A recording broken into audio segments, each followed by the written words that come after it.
My name is Mighty Mike McGee. I will be your host this afternoon. Welcome to the San José Poetry Festival 2020 Small Press Fair and Eco Poetry Panel. Hello.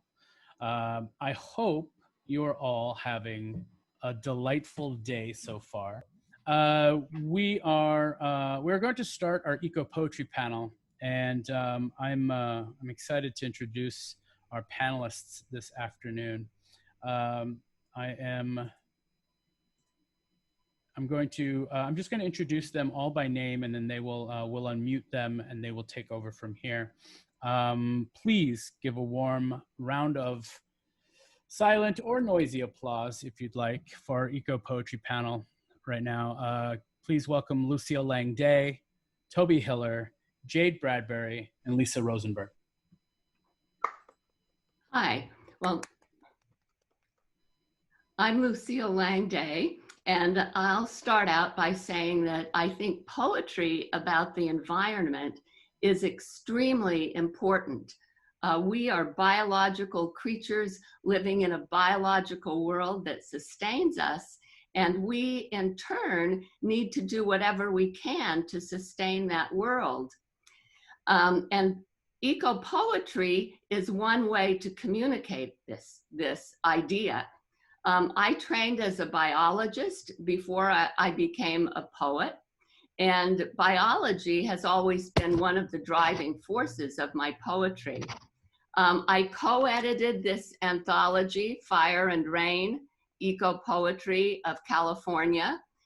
It's a collection of poems about California ecosystems, and my press, Scarlett Tanager Books, is giving all of the profits from sale of this anthology to 7 environmental organizations. The anthology is divided into 8 sections corresponding to California bioregions, for example, coast and ocean, coastal redwoods, desert, and Sierra Nevada and Cascades.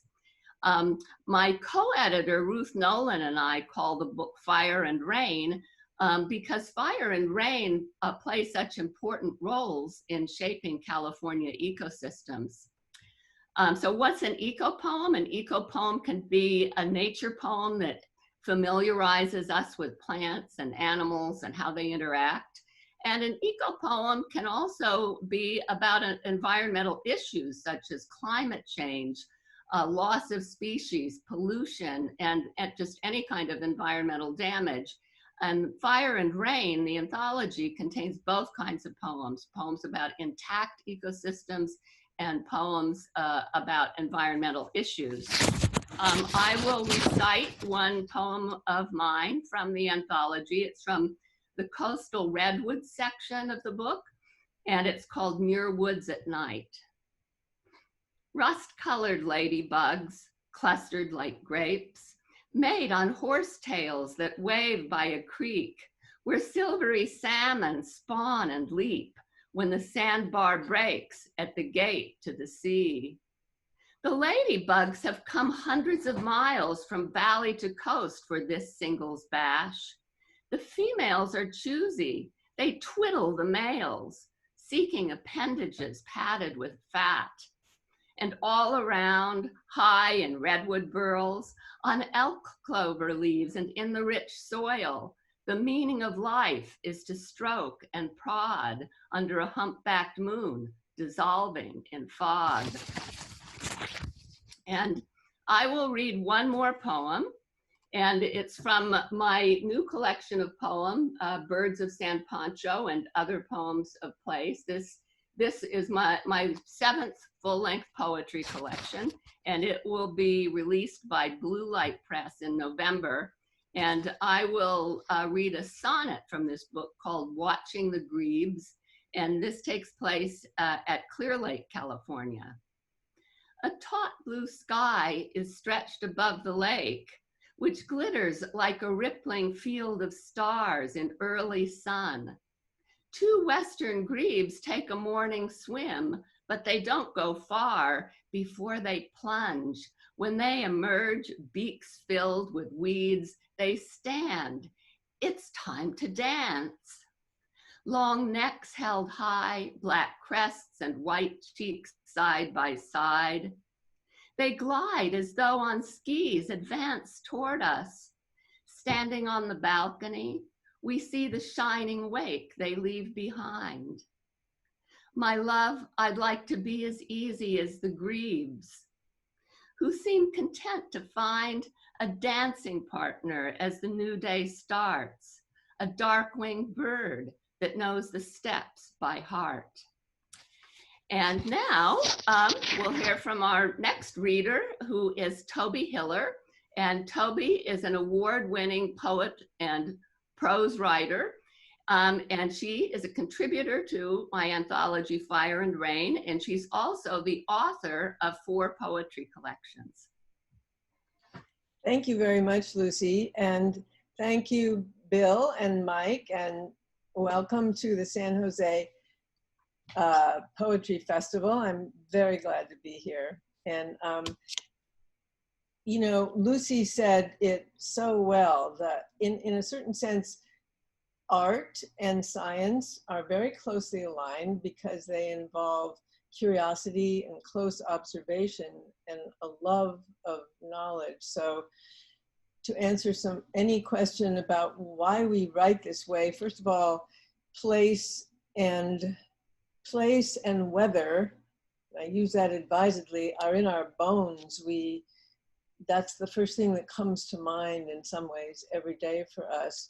And nature poetry has evolved into a poetry of urgency, which is how I think of eco-poetry. I do think of it still as a celebration, but I also think of it as a way for us to voice our need and our urgency to really push for change so that our world and the world that our children and grandchildren will live in will survive. The first poem I'm going to read is about fire, because as I'm sure everyone is well aware, we on the West Coast are engulfed either in fire or in smoke. And it's the same book that Lucy mentioned. It's a wonderful book with lots of really great poets and poems in it. This poem is about a fire that took place some years ago near Shasta, near Mount Shasta. It's called Red. At first it looks like weather, great plumes and fluffs of cumulus. No, white smoke bellies wide behind Mount Shasta. Red haze bleeds up over Mount Eddy and the marbles spreads. It is a Turner sky scorched into dreamy rose. Below, inferno, char, flake, ash, blacken the hoods of cars. Sky billows thick, blushes and falls on roof, tree, bush, shoulder, barn. All that waits and runs and stands here below. Beyond the ridges, air baked into smudge and glue. Animals run, brush darkens in the crimson, shimmers, trembles into cinder. Roar of fire, tornadoes up the canyons, whirled cauldron, pines explode, nitrogen flies free. The West Coast's on fire, north and south, and we are tinder, prophesied in this red future's unhoped, and shall we call it healing, breath.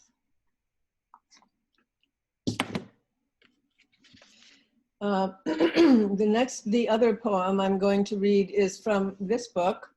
It's called Crow Mind. It's from Finishing Line Press, my latest book. It came out in June of this year. And it's a set of poems that came to me very quickly. They flew in like crows as I watched a pair of crows in my backyard that I was feeding, and began to think about the likenesses and differences of our species, the corvids and Homo sapiens.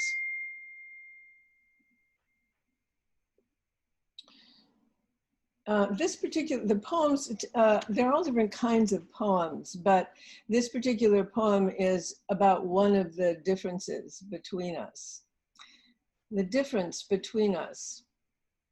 Though there's an historic drought in California where we live, Crow and I was unable to resist the little pepper plant, the Japanese eggplant, so elegant, edible, and comic all at once, those purple Groucho noses. A squash plant that will splash everywhere, and just a few others, not to mention all the flowers nodding gorgeous heads I've already planted in my garden. Though no one had the milkweed I'd set out to buy to feed the monarch butterflies who can barely find their archipelago of food now in the orange muscle of their migration south along the de-weeded, insect-toxic cornfields. Crow notices the wild onion has been mowed down. He switches to mice, spiders, purloined bread, the odd blown-by-night hamburger wrapper. I'll water sparingly. I save runoff from the shower.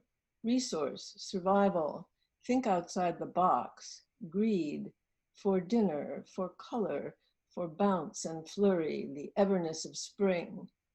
We both do what we want, but I, with my hope and so-called moral sense, do it anyway. Thank you very much. Wonderful to appear here. The next poet who will read is Jade Bradbury. Jade is a poet whose word is always rooted in concern for the health and care of the environment. Her chapbook collection, In the Willing Dirt, was published by Purple Passion Press in 2019. Jade. Thank you, Toby, and hi to all. We're living in times of very dramatic change. Life, love, and land shift as we witness the effects of disconnection from nature through environmental carelessness. The earth, our mother, is our closest relation. As her child, and as a poet, I celebrate her beauty and fruitfulness, truthfully note her wounds, care for her, and always speak on her behalf. As an eco-activist, armed with poetry, I say that though symptoms and signs point to loss of ground, there are grounds for thoughtful reconnection and restoration. Like Brenda Hillman, I've always been crazy about lichens, and I wrote this poem for my daughter, which is in The Willing Dirt, the chapbook, from Purple Passion Press. Journey for Shayla. When lichens start overtaking stone, the rock does not resist, in fact, submits, or doesn't care, preoccupied with simply being there. But lichen time wears away relentlessly, and when at last this blooming leveler has done its reductive deed, all is fluidity, a micro-landscape that travels light down all the rivers and into the sea, its mother, sheathed and rimmed with tiny stars upon her moonlit beaches. Here's another from the book, Das Boot, 6th Extinction Log. Note a lone fishing vessel rocking in the ocean swells like a seesaw off the coast of Maine. Ma Atlantic delivers as best she can scant scallop harvests to this dowdy trawler. But it's pretty much bait and switch now that she's almost fished out, which is why the fishermen had switched from cod to scallops trapped in nets, soon to vanish like all the rest. They'll let bygones be bygones and on depart Ma's watery grave to scour the sun-parched land, become seekers of terrestrial wash-ups until the face of the earth is covered over with living water again. And because rain is such a wonderful thing to have when we do get it in California, here we have sky rivers. The sound of rain long withheld began to pound into gutters bloated with debris of the extended drought, washing over our yearning, our bleakest doubts conjured, weathered, analysts who spoke of atmospheric rivers.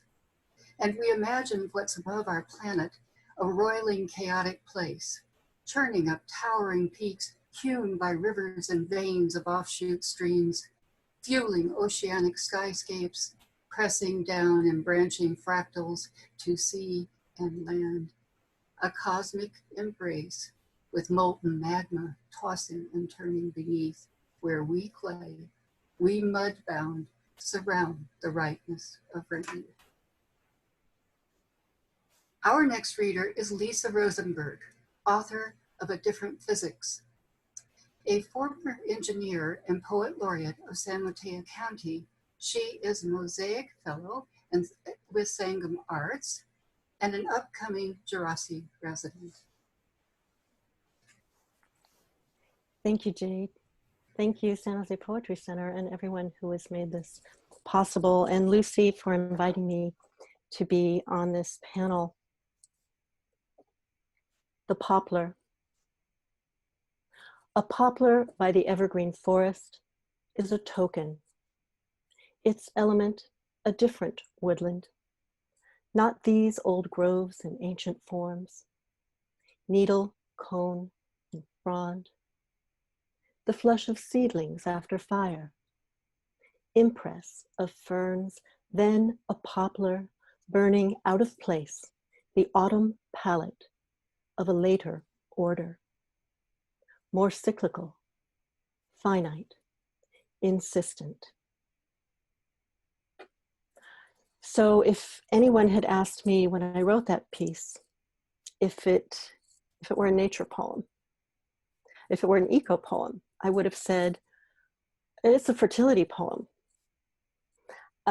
It was a poem about me wanting to have a child and seeing my story reflected or suggested back to me in the natural world. In this case, a deciduous tree in a garden, a cultivated garden, in the middle of the mixed evergreen forest in the Santa Cruz Mountains. And all the strange juxtapositions about human intervention and interactions and ecology were there, certainly, but I saw it more as this tree with its screaming message of time and fertility and life cycles and so forth. So, you know, many things come into the space of a poem. I am now looking back at what I thought were landscape poems, nature poems. I have lived much of my life in fire country and have a lot of fire poems. We can have an ecosystem lens and keep learning from the same work.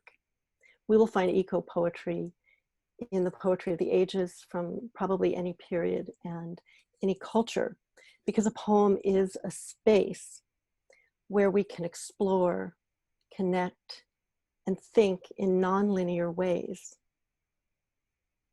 have an experiential learning and embodied insight.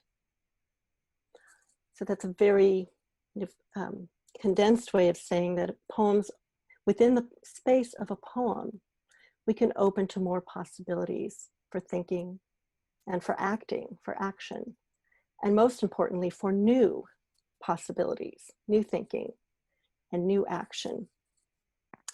This could be, I've often thought of this moment we're in now as an adding on or an enlargement of the thought that all poetry is political. We can say that all poetry encourages or helps us learn to think systemically, or in this case, ecosystemically, even if it's not explicitly about nature or ecology.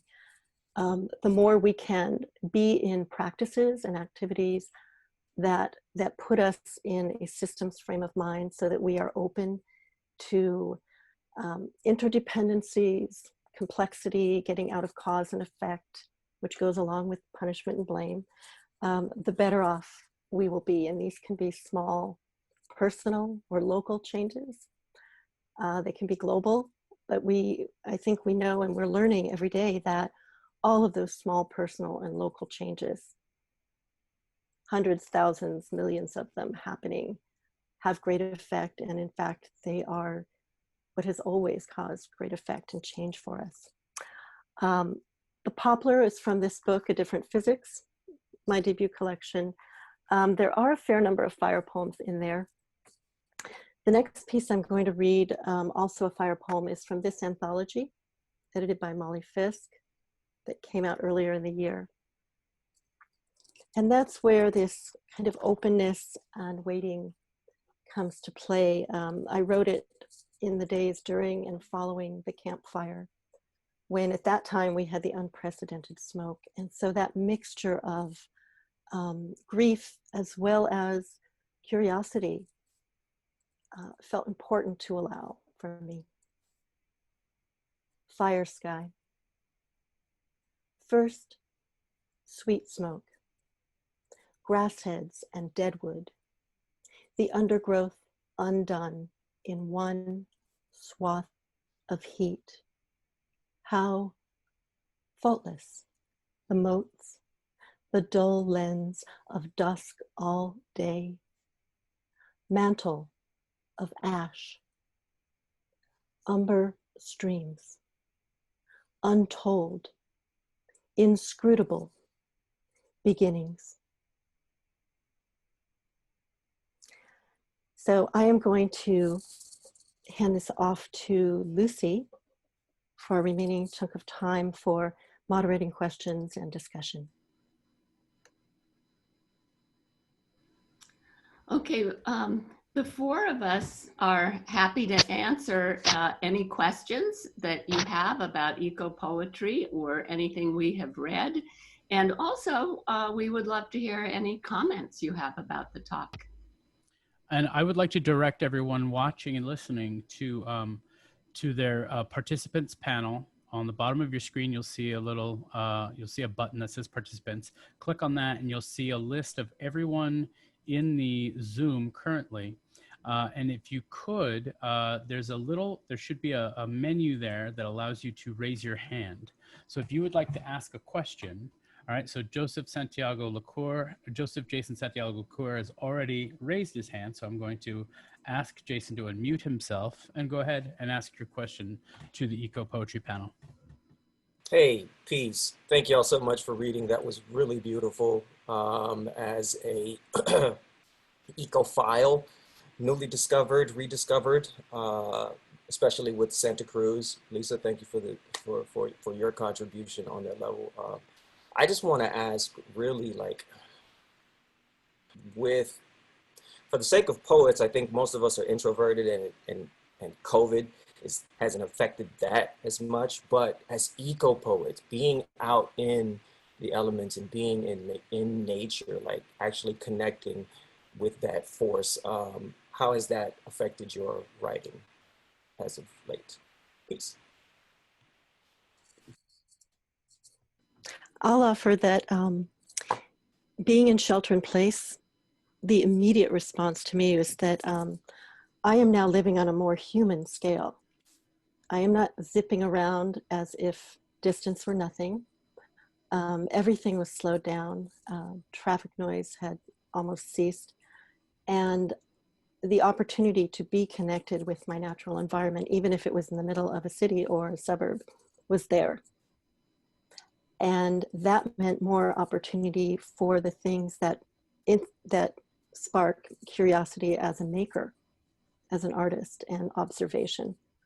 So the overall environment, as difficult as it is more on a human scale in terms of time and travel and so forth. Stresses being what they are, you know, I think we are all eco-poets, and that we're all responding to our environment, whether it's inside an apartment or not. I mean, look at the work of Emily Dickinson, written from within a room. So I think that each of us has our own process of discovering that. It may be slower or faster. Allow it to assimilate. And I could, Toby?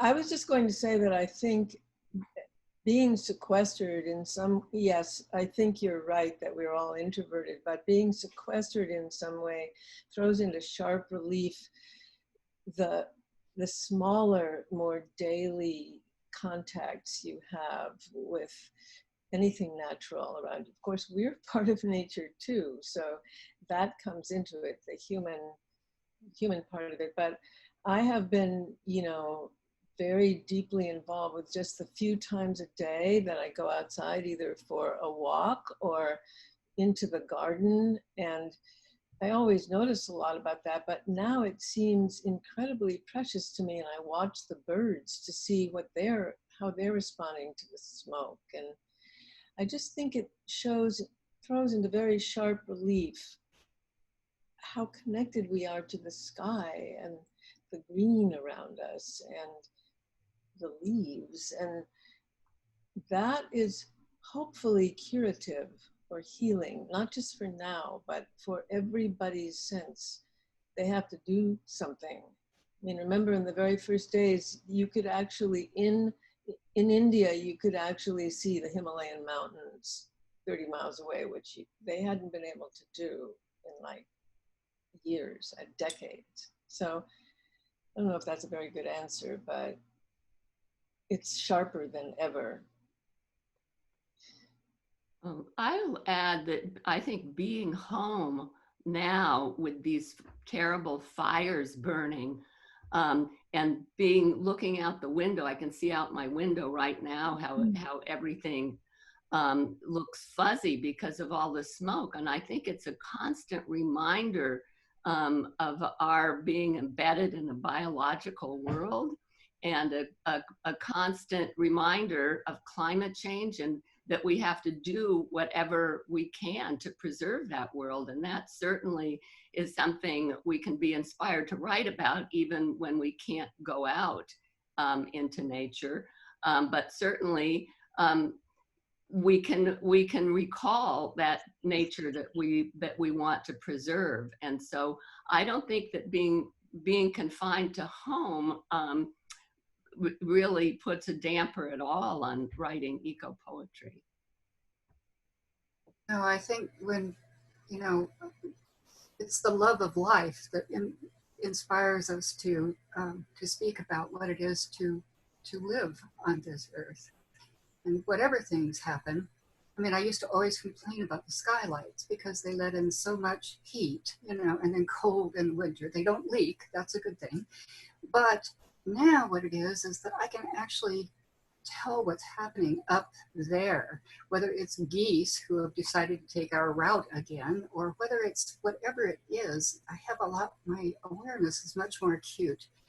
And it's so good to just be here and be able to just sit down and put it down if I so choose. I'm not on the freeway wondering where in the world, where is that dictaphone I was going to talk to, into. So it's been, there are gifts and everything, and the ones in this come at a great cost. The people who've lost their lives and their homes. It really makes me cry every night on the news. It really does. Because of course they say they'll rebuild, but think of it, the trees, how long it will take those to grow back. So I think our job really is to be sure we don't forget. Yes, we'll remember, and we'll watch those things grow, and we'll tell our grandchildren to be sure they know it's important. So maybe we have time for one more short Q&A, one more short question and answer. Adrienne Drobnies. I enjoyed all your readings very much. I had a question about how loss of wild spaces and the grief for that influences your writing, if it does. Thank you. It does. Yeah, it really does.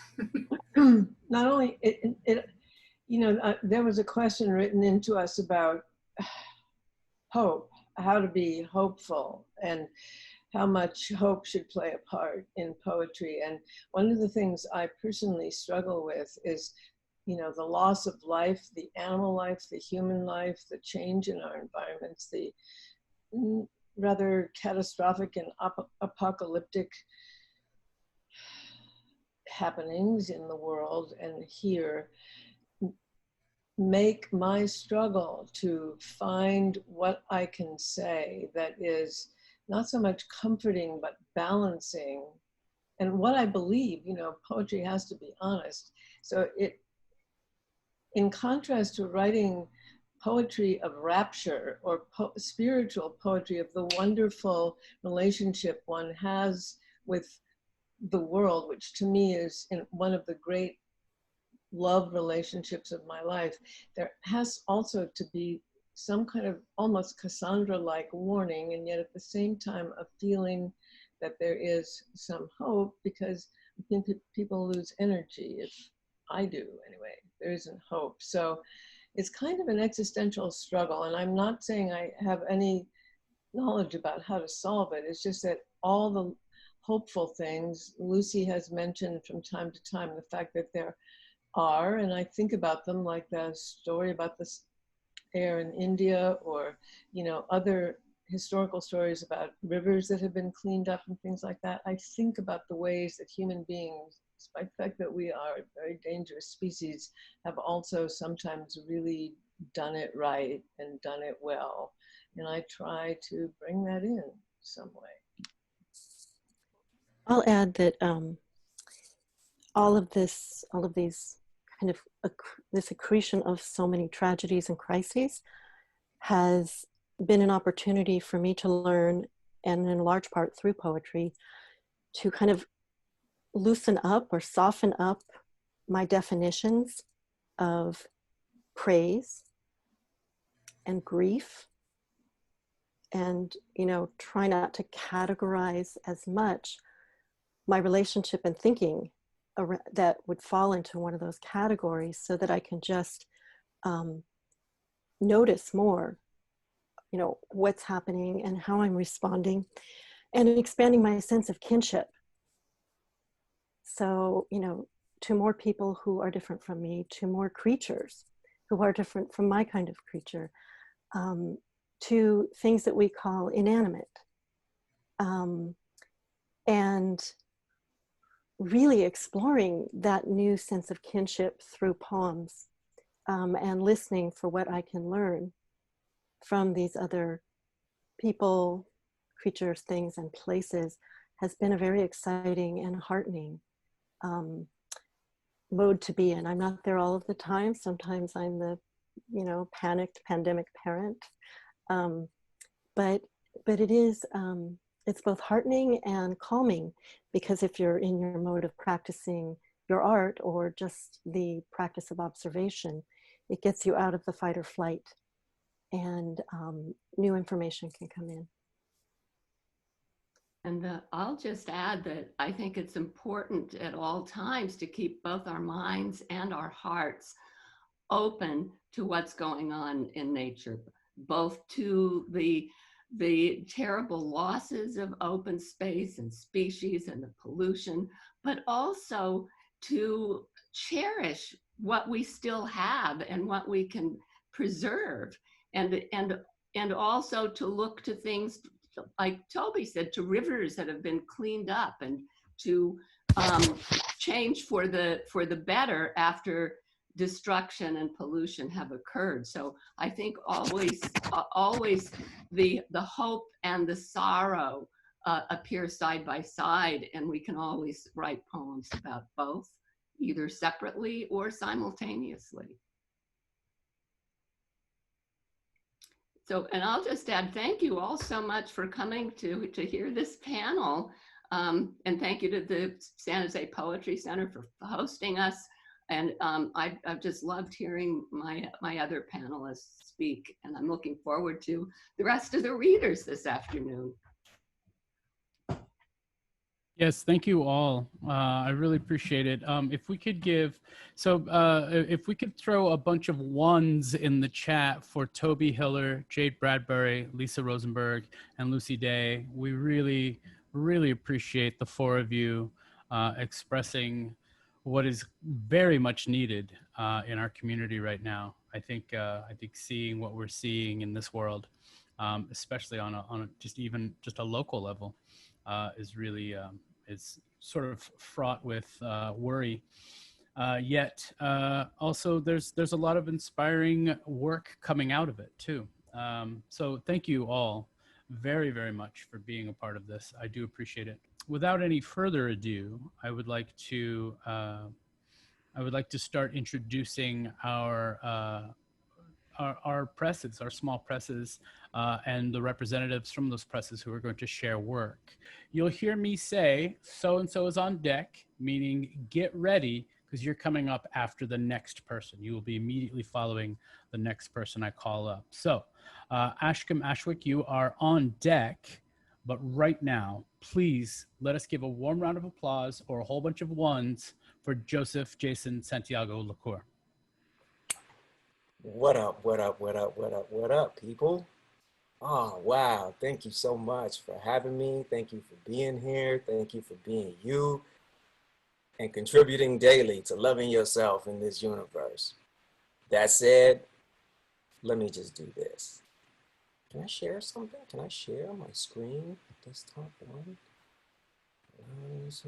Oh, you got to do some other things to share a screen. You should be able to share screen. I think it's set up for multiple people. So yeah, you should be able to. What happens is it's telling me to open my system preferences. Oh. So while I do that, I'd like to say that to be taken by the natural beauty of this place is to be accepted into a guild of gods, philosophers, stones rounded in the surf in service to our evolution. The ocean is one of my favorite places to process, to just be still, spiral, center, self. Open mine eyes and behold what it is to be held. The earth swells reflexively with every vista. Her vanity is in our bones. Her terrain insane, each curve a carving, the careful hand of an elemental sculptor. She wears her scars like the sterling stars that made them. Humbled in submission to the force of her own gravity, blood boiling in the deep beneath. This is a good kind of stress. The cracks exposed provide pathways for the faithful. We forget to let go. So when at last we have a moment, hold it. Observe, not in efforts to control or fold it into a box. The trade winds will not fit in your phone. They have known how lonely the throne is. How technology has rendered us desensitized. Atlantean fantasies of seas like skies, rising tides, changing the flow of rivers. The most beautiful bodies of water are the ones that heal. I feel the time to explore the abyss has come. Shed light so that we might photosynthesize our demons into air. Yeah. Hey.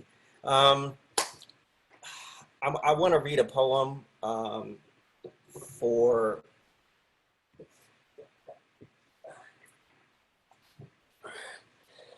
this one right here. Basically what that means, it's going to be a rather calm energy poem, because Rosie apparently doesn't agree with heightened states of energy when my heart rate fluctuates and my voice gets really loud and kind of ghetto. She's like, hey, chill out, chill out, chill out. So she'll mew and like, it's awesome.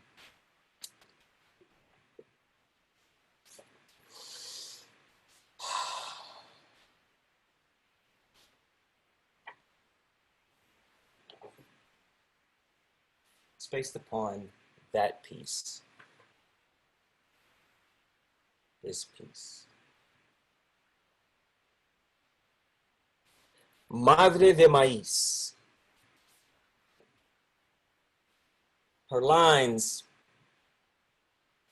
tell stories. Starvation and plenty balance beauty beneath the bone. Radiant Reina,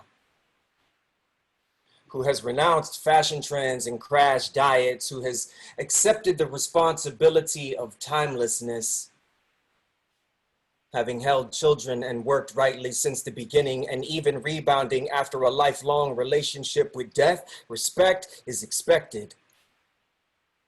With the breath of life in her breast and the light of acceptance in her heart, all she sows grows. La madre de maíz, nuestro verdad. Muchas gracias por su cariño.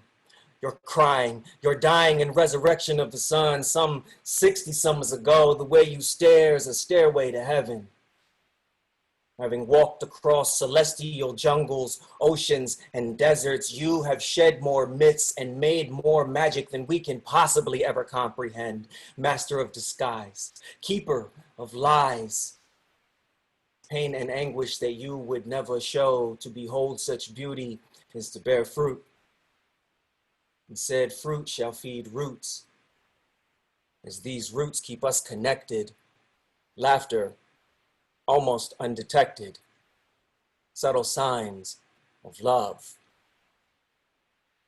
Thank you, thank you, thank you, thank you, thank you, thank you, thank you, thank you. Yo, what I was trying to share, if I might be able to adjust my preferences here in a minute. I don't have the bandwidth at this moment, which is apparently is something we're getting used to saying. I just wanted to share a picture from the 2018 San Jose Poetry Festival at History Park. Yeah, that was a phenomenal experience. Thank you, Rob and Mike, and thank everybody in this room right now for just contributing to poetry. It saved my life, really. Like I can't understate. Oh, I'll put it in a poem. Well, a verse. Breathe, open your heart and receive. Breathe, hold up your art and believe. Breathe, open your heart and receive. Just breathe, baby. Just breathe, baby. Come on, breathe. Open your heart and receive. Breathe, hold up your art and believe. Breathe, open your heart and receive. Just breathe, baby. Just breathe, baby. Come on. I declare that we can conjure consciousness by vibrating the air. So put your hands up there. Abandon all your cares. I wrote this to be shared and make somebody throw a chair. Yeah, riot. Wait, I tried it. It didn't help until I medicated and meditated and recreated myself. Omnipotent Joseph Jason here to balance your equation. Sacred is the flame, changing preachers into laymen. Ever since we came in, the door been hanging off the hinges. Yo, I'm in the trenches, sharpening my senses. Sensei, say, a monkey in the wrenches, ducking, dodging Grinches, hopping over fences, breaking, taking chances, searching for answers, banging like blacksmiths, working out stanzas, pen to papyrus, open up your iris. We've been stuck inside before coronavirus. Breathe, open your heart and receive. Breathe, hold up your art and believe. Breathe, just breathe, baby, come on. Yes, thank you. Yeah, that's me. That's me. Just one facet of the diamonds that we are. Thank you all for sharing and for witnessing. You're beautiful, fam. Keep it up. Write daily. And yeah, I'll put all of the socials and the particulars in the chat. Salute. Thank you, Joseph, Jason, Santiago, LaCour. Love you, bro. I love you too, very much. You mean a lot, and I appreciate everything you bring to every space you're in. All right, on deck is Robin Lysne, but please welcome Ashkum Ashwick. Hello, everyone. And I really thank you, San Jose Poetry Society, to give me an opportunity to read my poems. And this is first time I'm reading poem here. And I thank you, Robert and Kozini. Thank you very much. In fact, I had a plan to read a poem out of my recently published book, COVID Poetry Doctor's Dilemma. 33 motivational poems for medics, patients, and the rest of us, bringing hope, connection, and solidarity. But before that, I was so fascinated about the discussion regarding eco-poetry. So I would like to read my poem on environment and ecology, rather reading that poem. But if you give me an opportunity, I will read that later. But before that, I want to read eco-poetry, which I have written a few years back. So my poem, the title is Treeless Hell. Trees are like our sons and daughters, not cruel cuts, but give thy pure waters. With a seal of silence on their lips. They give us life, but we give them kicks. Havoc, this evil is globally spreading. Few are there thinking good and doing well. Oh man, why make earth a treeless hell? Like human, trees are born, struggle, and grow.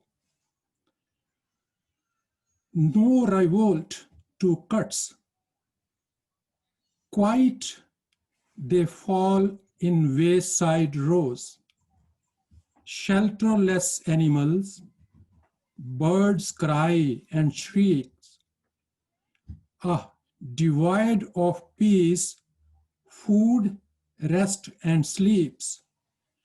For other species, a chaos and whatnot. Why my eyes cannot see and my tongue cannot tell, oh man, why make earth a treeless hell? If all plant one, then billions are planted in a day. Green veil for earth bride, groom skies never gray, an era of longer life, heralding joy and the love. Every sparrow shall look as peace-loving dove, an ecological heaven down to earth shore. Why with soothing ozone to breathe and smell, oh man, why make earth a treeless hell? So this was a kind of message regarding planting the trees. I'm just saying that if we plant just one tree, everyone, then there could be billions of trees. So this was my poetry on environment and trees, basically. And I will be very quickly reading my other poems from the book, which is COVID Poetry, Doctor's Dilemma. And I thank you very much for your patience. So the introduction to poem goes like this. In every tragedy, there emerges an opportunity for heroism. Medical professionals have put themselves on the front lines in the battle against COVID-19. All over the world, doctors and nurses have come out of retirement to assist in hospitals, unprepared for the unprecedented number of infected patients. This poem, Doctor's Dilemma, makes that courage, personal and individual, by asking the question, could you do it? So my poems goes like this, Doctor's Dilemma. If I were a doctor or frontliner, it would have been really tough. I'm not sure, God knows, if I could, because patients coughing and sneezing around with their faces turned pale, overwhelmed, worried, and worrisome, not sure of their recovery as there is no pill, no vaccine, not even proper PPE. In the midst of chaos, I would be very scared. My heart would surely say, oh, there is a risk of taking deadly virus home. So as a doctor, I'm thinking, there is a risk of taking the deadly virus home. Maybe I would think to quit, but then my heart and soul would tell me not to do so. The memories of Hippocratic oath would obsess me with feelings that I have to treat the sick to the best of my ability, keep the patient's privacy, and so on. Understanding the very word doctor, which is diagnosing, operating, consistently treating, organizing recovery. What of the deep faith patients would place on me, although I just treat? Their cure is not in my hands, but in the Almighty's. Patients' trust could shatter. I would at least have patience and think I tried my best. At least I would be there to console the visitors. Despite the dilemma and delusions, I would have continued to be true to my profession and live up to my oath. So this was my poem from the book, Doctor's Dilemma.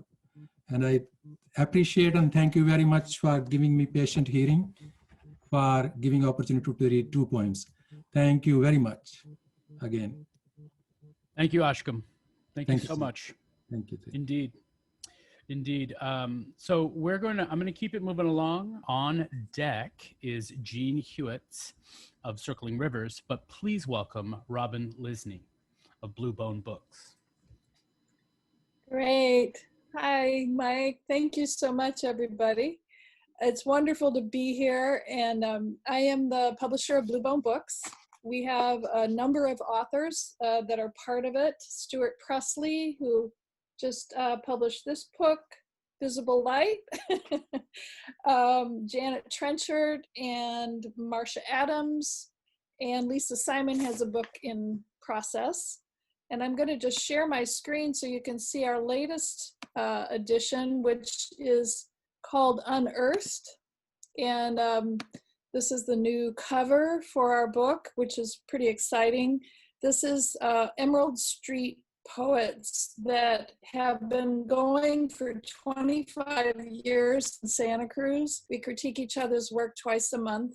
And this was inspired by Joy Post, who is a wonderful guy who has Frenzy online magazine for Santa Cruz area, Bay Area poets. So I'm going to read a poem that I wrote from, that's going to be in this book. And I realized that, you know, listening to eco poetry, I've been an eco poet all my life. My last book, Mosaic, which is here, New and Collected Poems, has a ton of them in it. So this is a very new poem, and it speaks to COVID and the things that we've been going through together. View from the Pacific Rim. It doesn't take long for sandpipers to reclaim the estuaries, or the river to find its true course again, or for humans to find a new, slower rhythm on lockdown. Now, rarely in our cars, we are not surrounded by a constant motor rumbling. Instead, we find solace, even harmony, and walk in the flow of our own rhythm. We are aligned with the river deep within, one we have forgotten, a calm even in the midst of a viral storm. We hear the hum of the earth breathe along with our own breath. We take in more fresh salt air. In silence, crusts of sorrow and anger shed, waves of harmony fill the empty spaces. Age does not matter. Judgments of others dissolve as I watch the flow return to its natural course. Listen to crow, sparrow, seagull. We walk 6 feet apart, align with our own current, quieter inside. And I'm just going to do one other poem. This is from Stuart's latest book, A Visible Light. And it's called Swainson's Thrush. And it's in this book, Swainson's Thrush. It's very small, very short. It's very short. Swainson's Thrush. Being circular ain't no crime. I do it all the time. Swainson's Thrush. Thank you. Thank you so much, Robin. On deck, we have Andrew McCrae from Dark House Books, but please welcome the publisher of Circling Rivers, Jean Huets. Jean Huets at Circling Rivers from Richmond, Virginia. We are an independent publisher of poetry and literary nonfiction, and I'm happy to be here. Thank you all for being here as well. It's nice to be able to attend from Richmond, something I couldn't do if this weren't on Zoom. And I'm here to introduce Bernard Horn, who's based in New England, and he's the author of our forthcoming collection, Love's Fingerprints. His collection, to me, shows us how illusory the gap is between the eternal past and the eternal now, between parent and child, ancestor and descendant, memory and being. All of these, they're not separate things. They're no more separate than each of us are separate in body and spirit. Major Jackson, the poet, author of The Absurd Man, said of Love's Fingerprints, such wondrous clarity of language and sound are owed to feats of wisdom, but also to a loyalty to one's revelations. So here is Bernard Horn reading from Love's Fingerprints. Thank you, and it's great to be here. And I'm going to read 3 poems from the first part of Love's Fingerprints.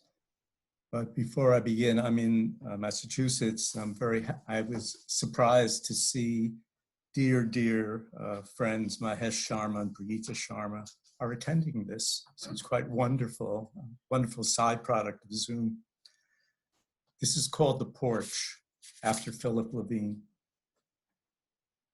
The splintery wooden stairs leading up to the large porch of the sprawling Victorian rooming house is modeled, black and bright, from the wrought iron light fixture suspended over the center of the octagonal poker table. And the banter of the 6 players around the table in their wicker chairs reaches you at the bottom of the stairs, so you pause there. You're filled with the joy that comes to a great athlete when his body has astonished him again, a few droplets of salt water glinting from your skin. You'd left your narrow, high-ceilinged houseware store on Avenue D, stopped in your rented room where I waited for you, exchanged short-sleeved shirt and slacks and leather shoes for sandals, towel, and bathing suit, and headed to the ocean, where you swam through and beyond the breakers, far beyond the rotted jetties, as the sun set and you vanished in the distance and the darkness of a moonless Saturday night in July, alone, except for the 8-year-old boy staring out at the sea from the galvanized boardwalk railing, as he did every week. You're ravenous now at the foot of the stairs, and you know that blistering hot chicken soup with kreplach has been ladled out by your wife into the green glass summer soup bowl on the faded Formica table, and that the 6 others you play with every week will deal you in whenever you come down to the nickel and dime poker game. No small stakes for the 7 of you in the 1950s. Shopkeepers, garment workers, butchers, and grocers who were taking 1 or 2 days off each week from the 10-hour workdays of summer in the city. Harry Horn, let me enter your story as you stand motionless in the speck of light at the bottom of the stairs, breathing the rich, salty air. Don't go up yet. Let your mind take you back to the powerful strokes that pulled you far into the Atlantic, fearless over very deep water, or entirely on your own, floating on your back out there, your chest glowing faintly under the Milky Way as your breath reaches in and out deeply and your toes open wide to the vast canopy of glittering and exploding stars. The second poem is from a sequence called The Merit of Ancestors, and it's called Try to Remember. Try to remember moments you can't know, not just the long, slow summers at the beach, the high rolling waves you rode, the sand crab's nips, the time your mother took you to see Jack Kennedy, hatless in a bitter wind coming in off the East River as he leaned over the 5-foot-tall labor leader and warmed the old man's hand in both of his, hair on fire in the bright winter sun. You should remember moments you can't know. Not just your father speeding through the Seder, your mother's off-key voice that cracked as she tried in vain every year without fail to reproduce her father's nigun for the closing song. You must remember in moments you can't know, more than the conversations that swerved into rapid-fire Yiddish when you came into the living room, though you did make out some of the hushed names and words. Mutik, Rivka, pogrom, lager. Remember the moments you can't know. The murders a few months apart of your great-grandfather and your grandfather, along with 200,000 other Jews in the Ukraine and Poland 26 years before you were born. The way your grandfather used to look up from his Talmud, walk over to his open study window, and stand there as your mother bounced her ball in the yard just outside and count every bounce. The third one, the last one, is the end of this part of the book, and it's called My Father Speaks, and it refers to Deuteronomy 6, verses 4-7. My Father speaks. You have forgotten me. The claim you're fond of, that you think of me every day when you shave, what sort of remembrance is that? In your prayers, you murmur the wish I rest in peace. Peace from what? Are you remembering my chronic rages, as vague to me now as the fine sleet of winter? Or is it only an odd sense of proper manners, as if you really believed in prayer? Better to speak to me, to your grandchildren, in the evening and the morning. That might calm the restlessness I feel that has only grown sharper in this shadowy place. Or even better, to remember when I could still swim out beyond the jetties with you on my back, your little nails scratching the skin over my collarbones as you clung to me in fright and glee with all your heart and all your might. Best of all, swim out beyond whatever breakers hold you back now. Think of me and do not be afraid.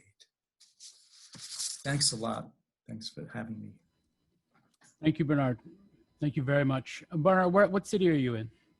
I'm in Framingham, Massachusetts. I lived in Worcester for a little while. Uh-huh. So yeah, it's nice to see somebody from the East Coast, a couple of you. Thank you so much. I really appreciate your work. And also. Oh, I just wanted to say, Bernard, thank you for reading. And the line of the little nails scratching the collarbones was the line that made me get this book. I love this book. One of them. Thank you. Thank you. And thank you to Gene Huets of Circling Rivers Books. Much obliged. So now on deck is Robert Perry of Dutch Poet Press, but coming up, please welcome Andrew McCrae of Dark House Books. Okay, thank you very much for that introduction, and thank you to Mike and Bill and all the others involved in putting this thing together. It's an incredible task, and it seems to be you've done a great job of it. It's going so smoothly. So as Mike mentioned, I'm with Dark House Books. We've been publishing for going on 6 years now, primarily mystery, some science fiction, some political satire, and quite a few volumes of literary work, of poetry and fiction and essays. The most recent one we brought out came out last fall, and its volume 2 is coming out in just a few weeks, I hope, and that's what we talk about when we talk about it. I think it looks backwards, but. And so today what I will do is I'll read one poem from one of the poets featured in this anthology, and then a second poem. Mentioning the poets who are featured in this, you'll recognize names like Elleraine Lockie and Lita Kurth, and quite a few other people in there. We've got a great lineup in it. And, and apologize for the besetting by animals in this place, but it's a continual process here. So anyway, without further ado, here is a poem by Susan Cummins Miller. We've published her a number of times, not just poetry, but short stories as well. She lives in Arizona, in Tucson. This is called Genesis. Remember when we climbed that limestone tor out in Nevada, craving privacy and summer-hardened bodies? We spread your chambray work shirt under the aging pine trees to shield our naked skin from needles, twigs, and time-etched talus. Afterwards, your head soft pillowed on my thigh, we shared ripe figs, red apples, water, canteen warm, and bread. We stared at skies where falcons flew. You tried to speak, a croak. I brushed ants from my boot. This doesn't mean I'll marry you, you cried, then shied from me and bit into the fruit. The silence grew about us, hot and still. We lobbed half-eaten apples down the hill. And now the second poem I'm going to read was caused, the reading of it was caused by Joseph. As you may have seen, we have a cat here these days. And so this poem is called The Counterculture Cat. I wrote it a few years ago. Our counterculture cat lies on the floor, his tail tipping to a Gene Krupa beat only he can hear. Kids yell, the television keens, but the cat keeps his cool. He closes his eyes and dreams of rooms with fishnet ceilings, candles in wine bottles, the sound of bongo drums. Our counterculture cat performs Thai cat exercises as he crosses the room with Martha Graham movements, dodging the debris of everyday life with disdainful ease. His feet pad to a syncopated rhythm of late night sessions preserved in vinyl. Our counterculture cat would answer to the name of Jack or Alan, Lawrence or Richard or even Maynard, but we don't know that. He is a cat out of time, as all cats are, and waits, as all cats do, for time to catch up to him. Our counterculture cat suffers. Warm milk, whiskers in a bowl just for him, laps, pillows, late night cuddling. It's a hard life, but someone has to live it. And thank you very much. Thank you so much, Andrew. And I would like to point out too that you can't spell poets without pets. It's just true. Let's see. On deck, we now have Anshu Jory, but please welcome Robert Perry of Dutch Poet Press. Thank you, Mike. Indeed. And thank you, Poetry Center San Jose, and a special shout out to Bill, who's done so much work behind the scenes to make this happen. So thank you very much. So at Dutch Prose Press, a friend and I, Joel Katz, fellow poet, do a translation of Dutch poetry. And I've chosen two poems by Saskia Stehauer that we've translated. And they're poetry,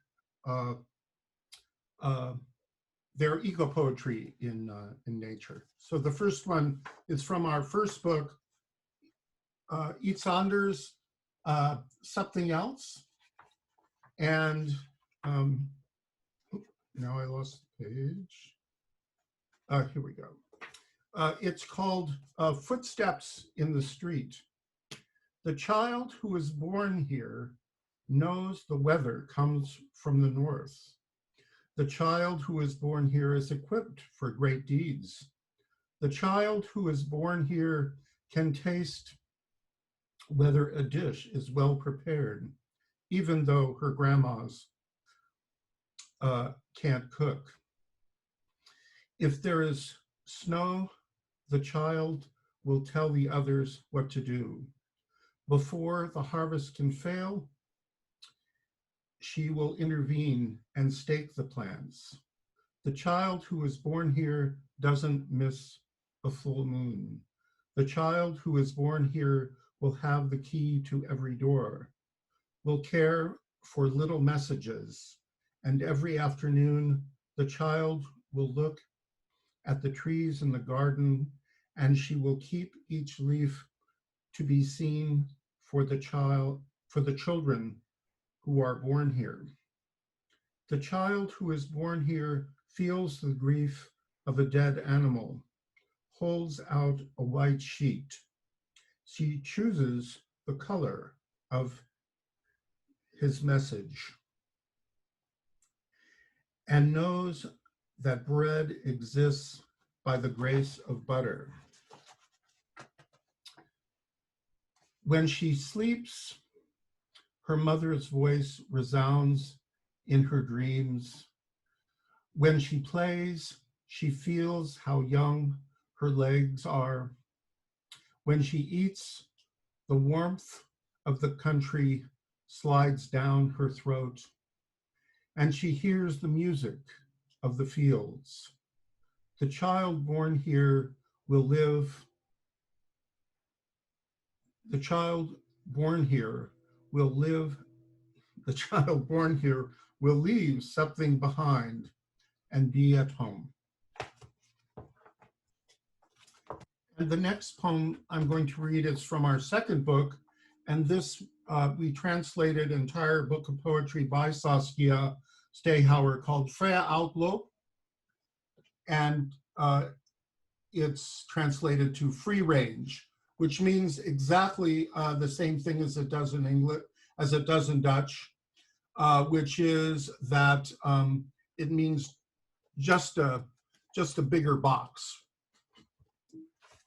And so I'll read the last poem in the series called Ahead of the Prow. The boats stay still until the island has found them. In their dreams, the rowers design the land. Feel how their toes touch the sand. See how the turtle turns itself around. In their head, the view of a city awakens. They see where a group of birds branch off, how the waves separate their foam. Heaps of clouds betray the island. They stand tall so the wind can blow through them, as there is nothing left that gets in the way. And to conclude, this is from our latest production from Dutch Poet Press. This is a chapbook by Joel Katz. And that's the painting that I did and used for the cover. And you can see the it deals with the concept of how we're always in that tension, as you can feel these days, between erasure and endurance. And this one is on a phrase of Mark Strand. It was the beginning of a chair, not yet legs or cushion, just an urge to become a place, a pause, the hint of a refrain. It was the beginning of a day where awnings unfurled, shops opened and bargains got snapped up, a day on which a fence would get blown down to reveal what hadn't occurred to anyone while they stood there waiting for the first snow. There was a day and a chair, but not just yet. The way one thinks, a brick and finally a house. How easy it is to be a chair, roped webbing of the seat and back, fibers of twisted filaments, each strand a thought linking one possibility to another, until at last there's a chair, a place, an impulse, a refrain. Thank you very much. Thank you, Robert Perry. Yep, sure thing. Folks, let's see. On deck, we now have Kevin Arnold, but I would like to introduce a new event, a new reading series through Poetry Center San Jose. Please welcome Anshu Johri. Thank you, Poetry Center San Jose, for giving me this opportunity. Today is Hindi Divas, means it's a Hindi day in India, and 14th September and 14th day on the other side of the globe. And I'm really proud to introduce this new literary reading series in Hindi, which is called Bauchhaar. And it also means actually showers. Showers in the sense which probably after summer in June in India, we get this monsoon showers, which are very refreshing, and it kind of relates to that. I also relates to what is going right now, and how much we want these showers here in on our West Coast. So I would like to share the screen now, and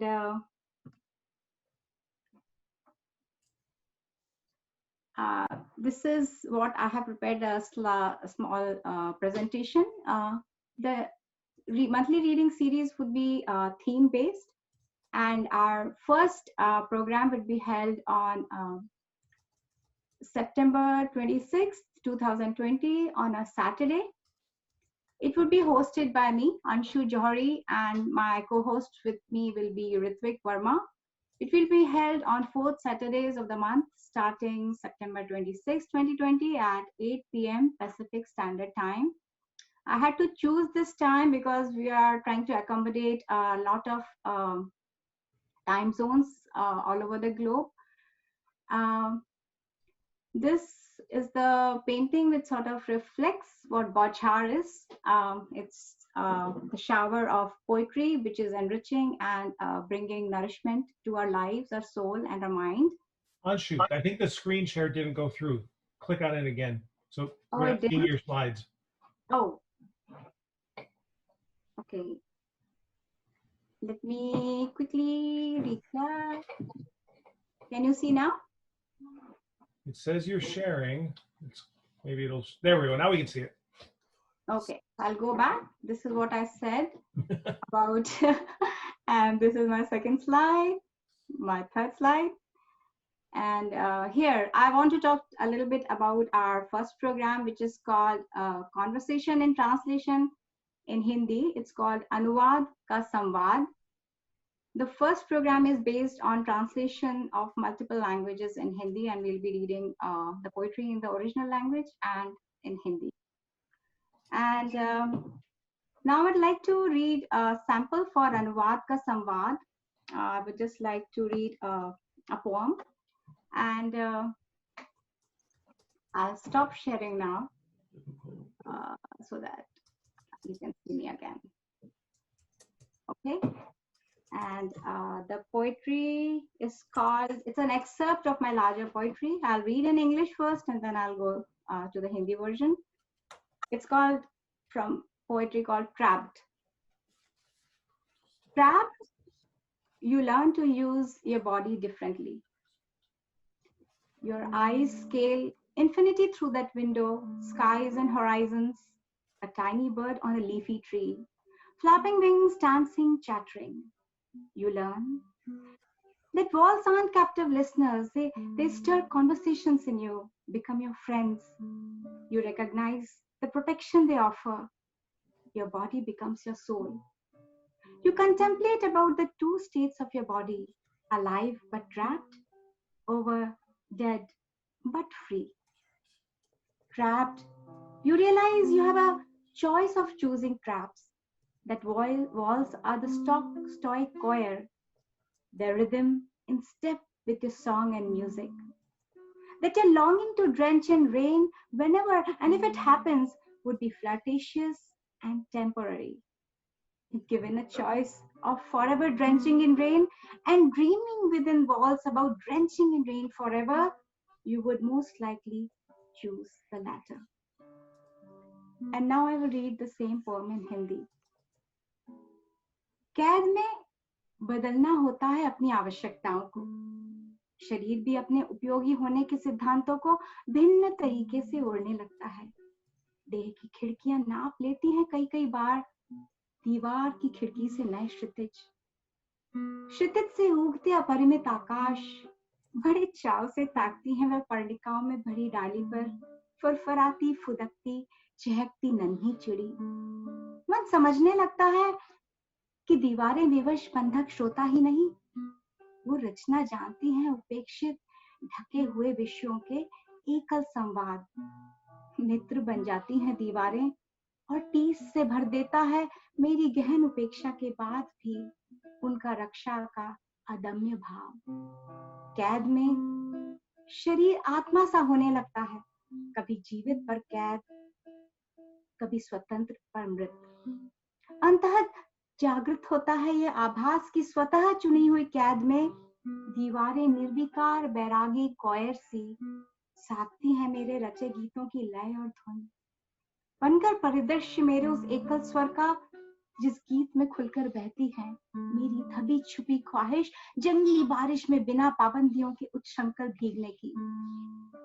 ये जानते हुए कि यदि यह संभव हुआ और जब भी संभव हुआ तो ये भीगना अस्थाई, अल्प और मादी प्रेम सा होगा.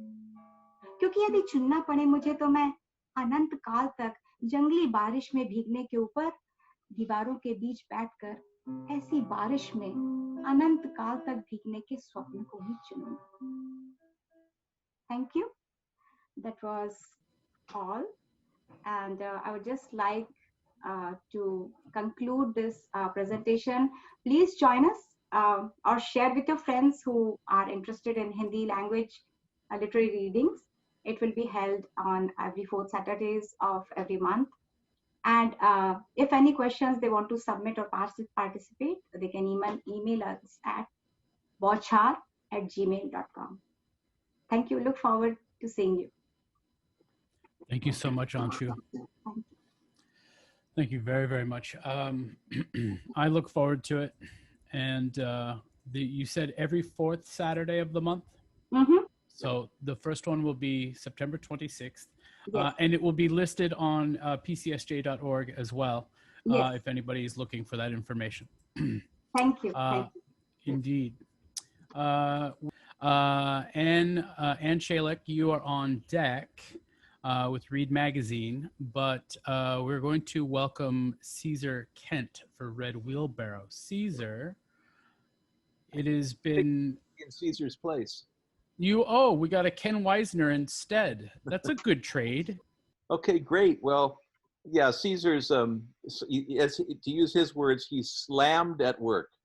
So I'm filling in, and I was supposed to be out of town in Caesar is on our magazine, Red Wheelbarrow, also, but he just couldn't do this presentation, so I'm glad to do it. I wanted to thank you especially to all the eco-poets and to Mike, Rob, and Bill, and everyone on the board of Poetry Center. We need great festivals and gatherings right now. So Red Wheelbarrow is a little journal housed at De Anza College. Maybe some of you know about it. We exist as an arts program at the community college against the what I call the grain of 1,000 cuts, 1,000 budget cuts.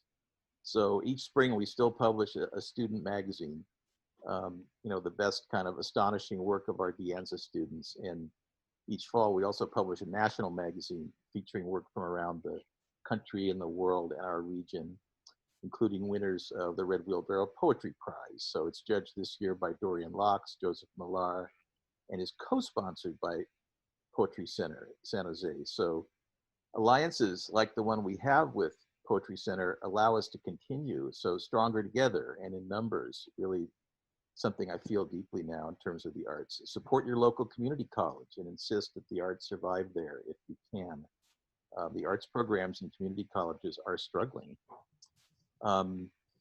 Send us poems and stories and art anytime to our magazine. You can see our websites and learn more about how to submit work or buy an issue, and I'll post in chat. I'm going to post right now these are the two websites. We have little websites on our college site that allow you to see, you can explore the student magazine and some things about the national magazine. Our launch for the national magazine is in the fall. It's actually December 8th. And I hope we'll work through well-read reading series, the Poetry Center reading series. So you'll probably get the date that way or be able to know and join us where we announce our winners. We often feature translation and the work of Salinas Valley State prisoners in our magazine. We've tried to widen our sense of community around the world and into the prisons. So I'm active personally as a poet in the Salinas Valley State Prison, and I'm also on the board of Right to Write Press, printing the works of incarcerated voices. I'm also going to put that address in the chat. You get a 2-for-1 here. Now you can read about Right to Write Press also. And that is a wonderful organization featuring broadsides, writings of inmates at California prisons, and lots of information about programs for writing in the prisons. I'll read 2 very short poems, and I know we're trying to expedite, and I'm going to be fast. I'll read 2, I think, germane poems for today. One is from the 2018 Red Wheelbarrow. It's Gary Young's poem called Paradise is Burning. He writes very short prose poems. This is related to the campfire. Paradise is burning. The woods, the homes, the people inside them all rise and are carried off on the wind. A dark cloud skirts the coastal range, slips through the gaps between the peaks, and settles over us. Our eyes water and our lungs seize. We know what we're breathing. Every breath is a burial. I'll also read a poem by a prisoner. From 2019 Red Wheelbarrow, this is by Ubaldo Teke Jr. He's a California level 4 inmate, currently working on his first volume of poetry while behind bars. So, you know, in the prisons, even a little fresh air breeze brings the power of nature into the cell block, and you know, the healing and poetry into the life of sensitive, open, utterly dehumanized men. And it suffices. So almost just the breeze or the fresh air is poetry. This is called Fresh Air by Ubaldo Teke Jr. There's no balance inside of blackness because that's where anger and unhappiness grow. Hope is a distant, dim spark. Wingless days oppress the body and mind. Cold concrete walls observe the poor, pale man within me, struggle in my nightmares, struggle in daylight, innocent against all odds. Patiently, Mother Air pushes through the curtains of this dark warehouse where men lose their morals, ideas, and willpower. Ah, fresh air. Finally, I grow, and today I know my rhythmical human purpose amongst outlaws. So those are two poems from Red Wheelbarrow, and thank you, everyone.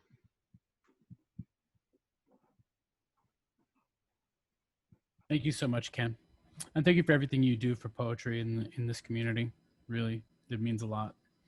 That's back at you, back at you. Oh, stop. Go on. Okay, so moving along, we have Robert Pesich, editor and publisher of Swan Scythe Press, is on deck, but please welcome Anne Shalick. Anne Shalick. Thank you, Mike. It's great to be here. Of course, yes. Enjoyed this reading so much. So I'm the poetry editor of Read Magazine, and Read Magazine is a literary journal produced by students here at San Jose State University. And it's also the oldest literary journal in California. I'd like to read a poem from our latest issue. This is a poem by Kurt Lux, and it's called Father's Belt. I don't like holding his pants up. He's gone to fat since his discharge from the Marines, and frankly, it's a chore. Nor do I care for being hung in the closet, left in the dark between two dress shirts that haven't a clue as to the horrors and pleasures that life holds. The worst thing that ever happened to them was a ketchup stain on the cuff, easily removed by the most inept of dry cleaners, his dry cleaner. No, what I like is when he takes me off and not to put away. I like when his rage comes bubbling up, never far from the surface. Set off by whatever you little bastards have done today. It doesn't really matter what, does it? Then his hands are strong again. I feel his love through me as he folds me in half and makes me snap against myself with a loud crack. That's to make you afraid. It hardly seems necessary, yet I assure you, it's an essential part of the ceremony. It's foreplay. The smell of fear is an aphrodisiac. Then all at once I am whistling through the air. My flesh meets yours in a mad rush, and there is joy in heaven. My ecstasy cannot be contained. The red welts come quickly. Purple bruises will follow.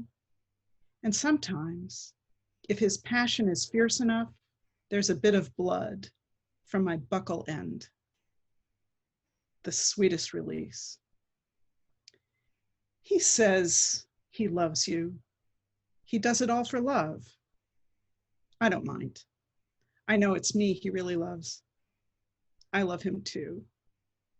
And I love you, all 7 of you, each receiving my affections differently.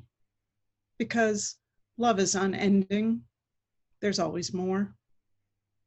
Do you realize, aside from him, you're the only ones I ever get to touch? So this is our issue published last summer, 153. And it's available on our website, along with many of our other past issues. And if you go to our website, you can also see more poems that we have posted online from a lot of Bay Area poets, as well as poets from around the nation. Also, if you're a writer, I want to encourage you to submit work for our next issue. Our submission window is currently open and will stay open until November 1st. Finally, I'd like to announce that this Thursday evening at 7, we're hosting a virtual launch party and reading that features the wonderful poet Naomi Shihab Nye. So I hope that you will join us. If you go to readmag.org, you can find links to all of this information, and I hope to see you there. Thank you very much. Thank you so much, Anne. That was wonderful. And Read is as much San Jose as orange sauce and technology, as far as I'm concerned. On deck, we have Keiko O'Leary. But right now, please welcome Robert Pesich of Swanside Press. Robert. Thank you, Mike. I want to thank the board of Poetry Center San Jose, and specifically Bill Cazzini and Mighty Mike McGee here, and Julia Canavesi. Julia has provided much needed support, great magic to make a lot of this go forward, and many hands together for Bill Cazzini for operating this small press fair, and all of you for joining us. I'm editor and publisher of Swanside Press, founded by Sandra McPherson 20 years ago.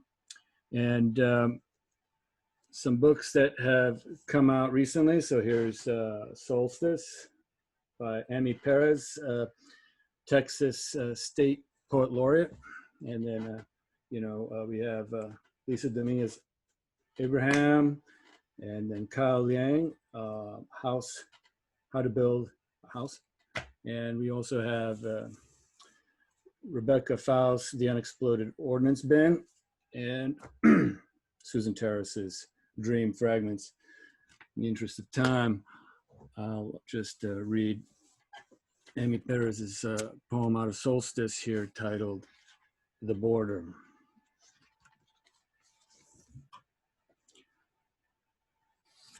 Abuelita, old and shaking, fumbles through her purse, searching for her green card. There are 8 cards of us.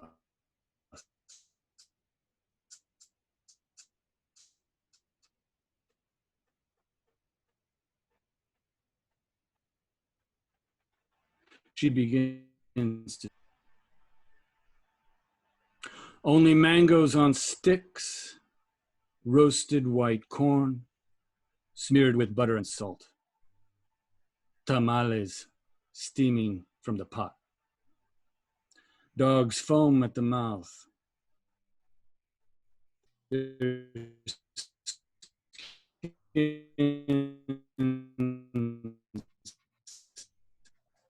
Tight on bones. Searching the camper with discotheque spotlights.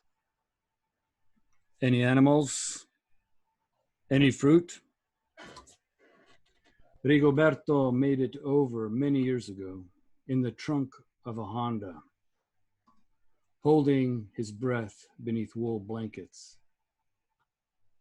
I am aware of my East LA accent, father's broken English, the parrot suffocating in mother's purse.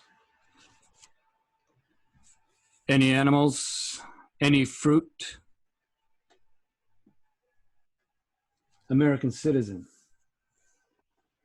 As we speed off into San Diego, JT and I sigh and remove los cohetes, the illegal firecrackers stuffed safely in our underwear. So we publish, this is again, Amy Perez, Texas State Poet Laureate, out of McAllen, Texas. We publish 1, maybe 3 a year, but usually just one book. And I'm going to now thank you all and give it back to Mighty Mike McGee. Thank you, Mike. Thank you, Rob. I appreciate your reading. You take very good care of the voice of others when you read their poems, and I appreciate it. There's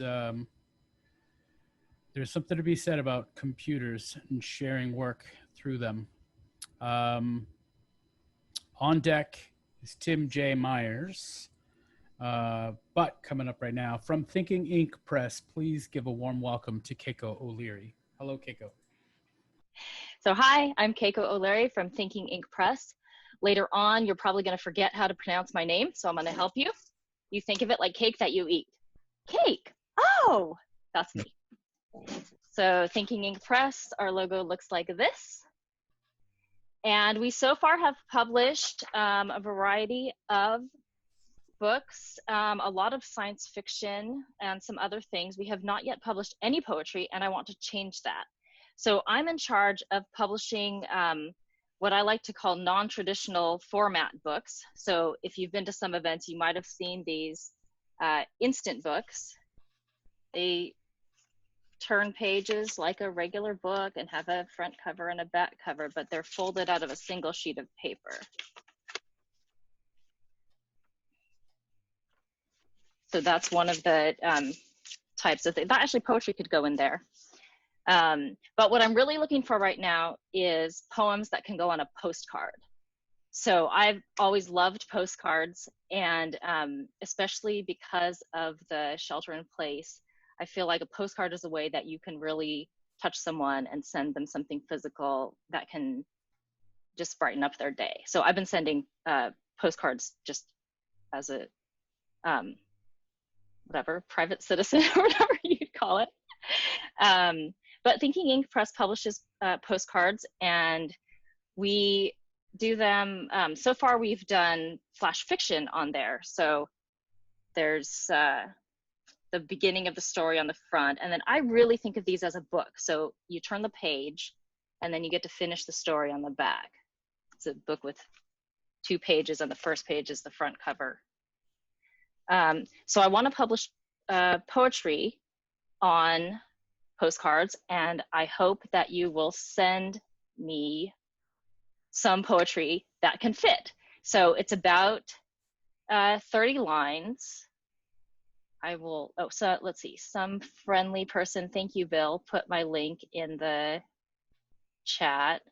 That's my page on the Thinking Ink Press website that talks about what I want to see for these non-traditional format books. And the poems need to be about 30 lines at the maximum so that they can fit. Because as you can see, so this is another short story, you can see that if there's a lot of text, there's not that much room for art or choices. But for example, this one had a very short text, only about 140 words. And so we had a chance to like put a ton of art on there. This is Sandy Billingsley's amazing, you know, like futuristic, pastistic iPad with the, you know, Celtic illuminated manuscript for David Colby's story, Finnegan's Firewall. And then that continues on the back. So if you've got short things, you know, there's more options for how to present it on the postcard. I'll read one of my poems that I thought maybe could go on the postcard. And then I've got a few that I don't know if they even actually all fit. Oh, someone's asking me a question. Are these things you publish or that authors order? These are things that we publish. I see it as a book. Now, I'm the person who designs all these. So if you wanted to do your own postcard and you wanted to hire me to design it, I might have time to do that between like basically homeschooling my children. So just email me. If you're interested in that, I'd be willing to consider your project. But I'm asking for submissions for press right now. we usually we don't do royalties for those. We just pay a flat fee. So now I only have 30 seconds left, but I'm not going to read my poem. Here's a poem by Emily Dickinson that I would love to publish on one of these. It's very short. In this short life that only lasts an hour, how much, how little is within our power?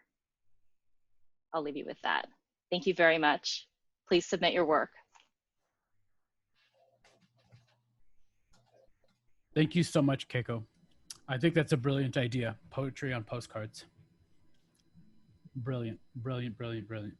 I hope you get flooded with submissions. Okay, on deck. And remember, everyone, all the info you need from what you've heard this afternoon is going to be in the chat. Everything that's been posted to the chat, the links, the email addresses, what have you. You can click the 3 dots in the chat and save the chat file and have the access to that. On deck is Gabrielle LaFranc, but please give a warm welcome to Tim Myers.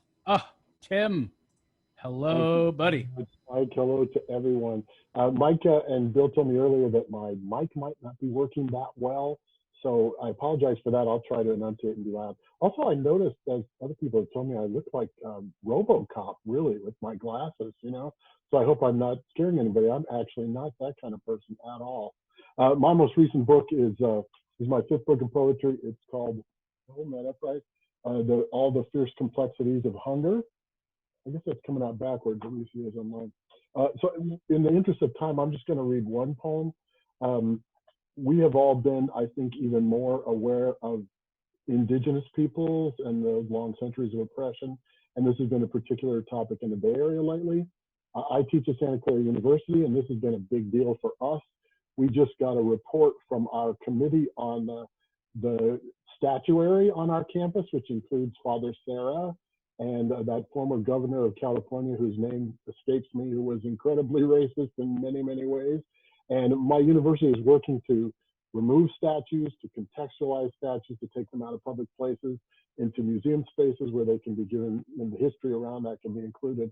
And last year, I invited 2 local Ohlone women. Some of you may know them because Canyon Sayers Roots has been part of this festival before.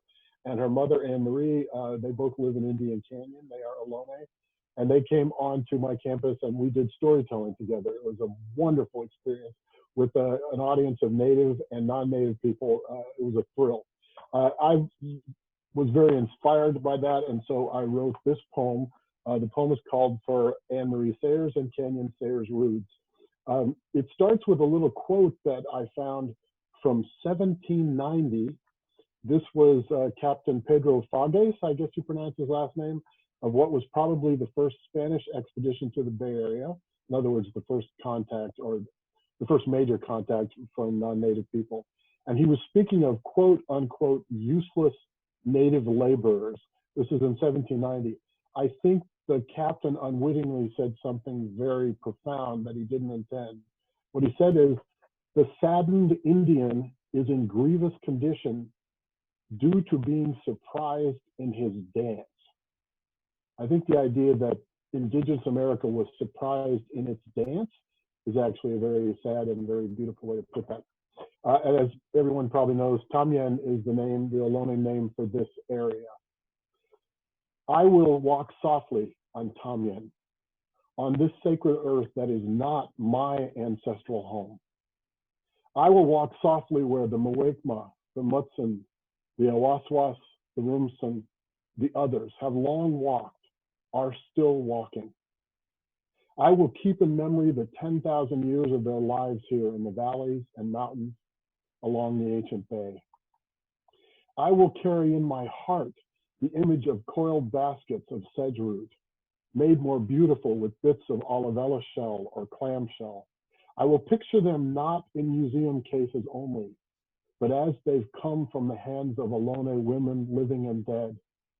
Some will be filled with ripe acorns. I will praise the headdresses of gull's feathers, woodpecker feathers. I will honor the fish traps made by Ohlone men. with which families were fed. I will admire charm stones, bird bone whistles, arrowheads, which the earth is still speaking up out of itself for us to see. I will listen to stories of coyote, eagle, and hummingbird. I will see the faces of Ohlone people today. I will discern the past in those faces. I will discern the future. Those two women standing before students and professors, telling stories, calling on all of us to behold the darker truths of history, to behold the sacred. I will walk softly, guided in this by those who loved this land long before my people came, cared for it century after century. And in all that is most deeply theirs, which I cannot fully know, from my distance I will honor them and their radiant lives today, the balance they always seek in themselves, the holding firm through horrors. I will walk softly on Tamien, knowing how ill we have sometimes used it, how we've sometimes ignored it. The first people here, I will follow the warmth of the timeless centuries of their love. Thank you to everyone for doing this. Geez, what a lot of work during the pandemic. Mike, Bill, everyone, and thanks to all of you being here today. Tim, I adore you. You're fantastic. Then it's a mutual admiration society, man. Well, I appreciate it very much. And I appreciate your presence here. And I love what you bring. Thank you. All the ones in the chat are for you. The ones mean applause. Lita Kurth, you are on deck, but please welcome Gabrielle Lafranc. Thank you guys so much for having me. It is a delight to be back in the San Jose poetry community. I will share just one really quick poem today, and I do have one special announcement as well. Mantra for the lonely. Do not fear the heartbreak. Loneliness is only the feeling of adjusting to your newfound freedom. The aching in your chest will fade with the memories, crumbling into a colorless oblivion of new cars and half-charred photographs. Do not fear the loneliness. Heartbreak is only a feeling. And I'm very excited to announce that I have, after several years of wanting to do this, I am releasing my very first chapbook, also titled Mantra for the Lonely. It is, as of right now, on my website and on Blurb. I will put links in the chat. I would love, love, love if you guys would give me a look and check out my book. Thank you guys so much. Gabrielle, you are so awesome. Thank you so much for being here and being a part of this. Everyone, Gabrielle's link is in the chat. Please go check it out. Click on it, and please support Gabrielle's work. On deck, if we have time, is Bill Cazzini, but please welcome Lita Kurth of Flash Fiction Forum. Lita. Hey everybody, Ava and I are here today to show you this magnificent chapbook, a feminist product of the Flash Fiction Forum and larger community. And I'm going to read one or two titles, but I'm not going to read a poem because I want to leave room for Rahul Atwale, who is one of the people from the Jail Poet Project that has been going on for more than 18 months. So I'll just say that these are Barbies that you'll never see. Clergy Barbie, rape victim Barbie, radical feminist Barbie, depression Barbie,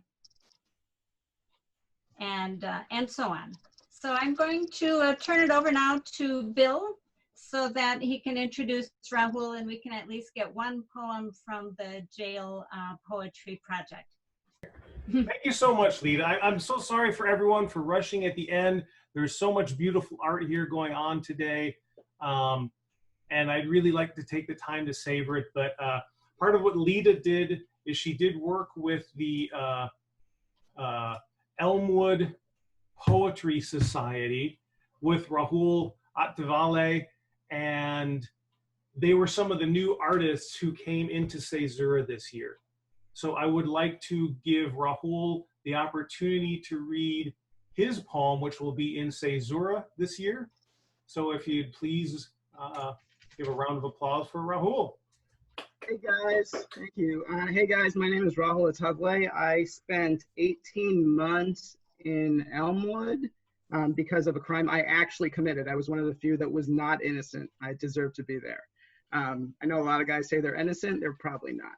But it's called jail medicine. I got COVID in custody and I almost died in custody.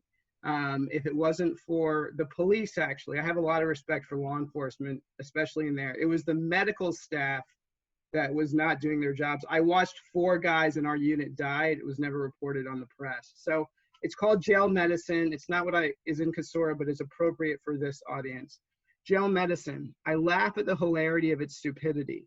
Nurse. How long have you been vomiting? Hispanic inmate, 2 days. Nurse. Sorry, needs to be 3. Inmate, blood, pain. Nurse, not relevant, needs to be 3 days. I laugh at the hilarity of its insanity. Nurse, how long have you been vomiting? 3 days. Weren't you here yesterday? Needs to be 3 new days. So don't come 1 day, then 3 new days. Inmate, blood, pain. Dios por favor. Sorry, needs to be 3 new days. I laugh at the hilarity of the insanity. How long have you had chest pains? Keeled over, dying. 5 days. Any vomiting? No. Okay, I'll set up an appointment with the doctor. It'll be a month out. As he left, he heard the plump Asian nurse say, I laugh at the hilarity of their stupidity. He died. The sergeants came, the captains talked. They gave us all popcorn, and we celebrated his passing and sang an ode to his nurse. Thanks for dying, bud. The popcorn was great. So really quick, in the minute I have left, why that poem? That's actually something that happened about a month after COVID was official. 3 guys in our unit died. They refused to give a medical help, and the sergeants came and gave us all popcorn and soda, and it actually appeased the population. The only reason I walked out of that place is because I come from a very educated background, and I had political contacts that got me out of jail. And I will say this, I had 105 fever, blood pressure was 70/30, and I had to be wheeled in and out, and the nurse did not want me to go to the hospital. So I'm grateful that I was able to go, and it's because of poetry, this poetry project, that we have been able to help 6 guys get their GEDs.